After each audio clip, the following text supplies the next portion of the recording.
feisty, tough, gritty. Very gutty, very gritty. A true leader out on the field. Extremely competitive. One of the fiercest competitors that I know. One of the guttiest, if not the toughest quarterback ever to play. He's the toughest guy I've ever met. He's the ultimate warrior.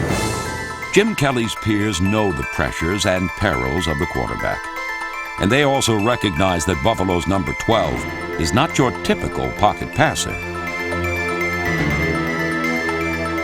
His accomplishments and failures have reached record-breaking extremes.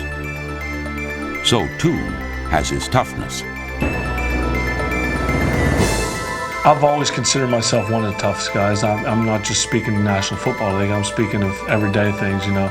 I guess when you grow up in a family of 6 boys, you gotta be tough. I can remember many days of my 3 older brothers beating on me and me beating on my little brothers. And if you weren't tough, you weren't part of the group. You weren't a Kelly. There's something inbred in him that he has developed over the years, a mental toughness as well as a physical toughness, that he's going to give you everything he has. And the one thing that beyond a shadow of a doubt he did better than any quarterback I've ever seen, his willingness to stand in the pocket under a tough rush, guys bearing down on him. He knows the receiver's going to come up and willing to take the hit just to get the completion and really sacrifice his body. And he would do it week in and week out.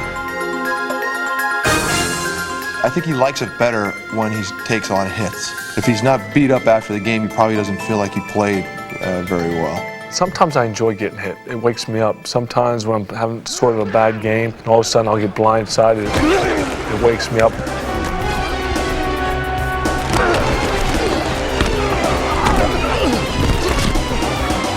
Kelly has had his share of wake-up calls.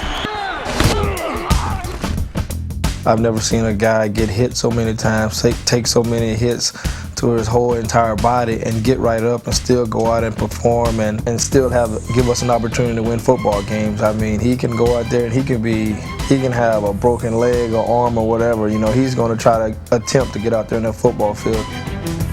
I can remember one time throwing one like this that, hey, his bell's wrong, he doesn't know what he's doing. He got hit pretty good, and I was sitting to the sideline, telling the coaches, hey, we need to get Frank in here, we need to get Frank in. The gym is out of it, and he saw me do that, and I think it just snapped on him. Hey, leave me alone. I know I messed up, but I want to play this game. And I was like, all right, well, you go ahead.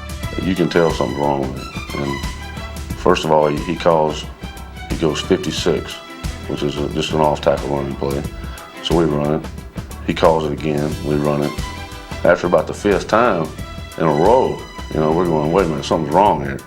So I turn around and say, man, what's up, And we run the same play. So give me another one, that's the only one I can think of. We played in New Orleans, and I remember getting the heck beat.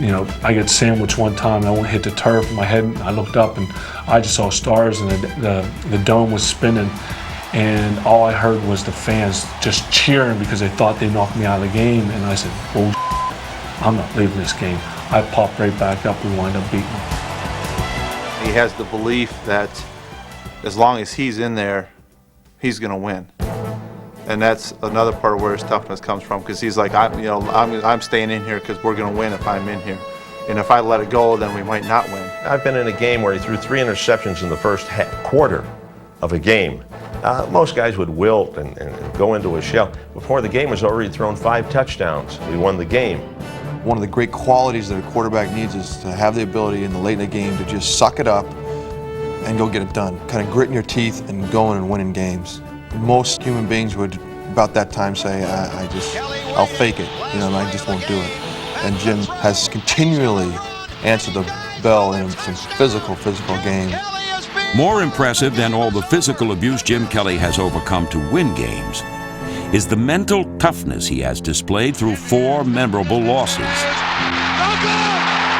Losses mean nothing to him. Interceptions mean nothing to him. Intercepted at the 25, to the 20, the 15. It's good. Hits mean nothing to him. Kelly's going to throw. Here's Haley. Hit him and picked off in the air. Jimmy Jones intercepts and rolls in for a touchdown. Jim Kelly is injured. Injury means nothing to him. The Fates turn their back on Jim Kelly and the Bills. Bad plays mean nothing to him. He just keeps competing and competing. Bobby Lane was described as never having lost a football game. He just ran out of time on a few occasions. That's the apt description for Jim Kelly. He's never lost a football game in his life. Give me some time, damn it, give me a little time. He took that ultimate warrior's mentality, Kelly falls down, gets up, and the result is a Hall of Famer. now throws. Touchdown! His has been a career of tragedy and triumph, resiliency and resolve. And as the 1995 season begins, the NFL's ultimate warrior is still ready to do battle. That's what it's all about. If you enjoy your job, you're going to keep working to improve yourself, to get better. I'm 35 years old now. I've been in the NFL for 10 years, and I feel I still have more to learn, and I'm not ready to give up yet. I've loved the game ever since I was 8 years old, and I continue to love it. And the day that I decide that maybe it's not as fun as I want it to be is the day I'll hang on with cleats.